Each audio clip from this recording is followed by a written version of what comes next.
Have you ever seen a lender flash a super low interest rate that sounds too good to be true? That's because sometimes it is.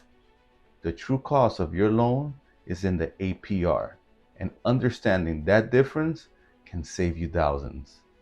Welcome back to Francisco's Key Insights, and today I'll be breaking down what interest rate and APR actually mean, how they may affect your loan, and how some lenders use one of these to make the other one look better than what it actually is. Let's get into it. The interest rate is simply the base cost of borrowing money. It's the percentage that you pay every year on your loan balance. But here's the thing, it does not tell the full story. The interest rate does not include lender fees, discount point, and closing costs.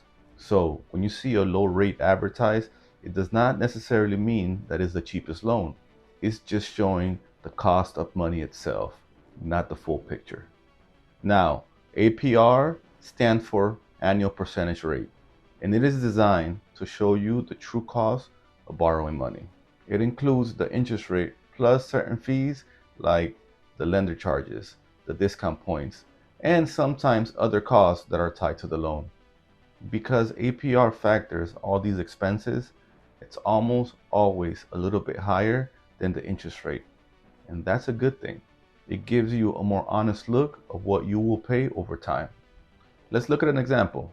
Lender A advertises a 6.5% interest rate, but their APR is 6.95 because they've added some extra fees.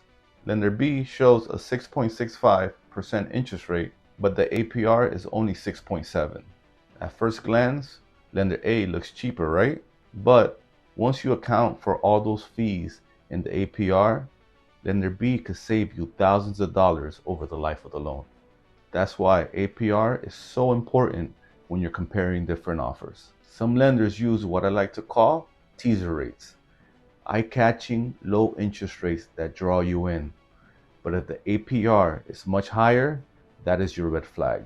It means that there are hidden fees and upfront costs baked into the loan, overall making it more expensive. So when you're shopping for a mortgage, don't just ask what is the rate.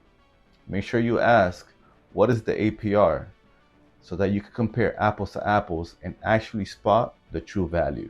Think of it like this. The interest rate, that's the sticker price. The APR is the out the door cost.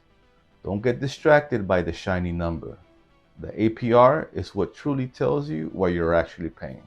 If you found this information useful, make sure you share it with someone that can use it. And don't forget to like and subscribe for constant, no fluff, real estate and mortgage insights. And if you're in the process of comparing loans right now and need someone to help you walk you through the numbers, don't hesitate to reach out. I would love to help you find the option that actually works in your best interest. And once again, thank you for watching Francisco's Key Insights. I'll see you next time.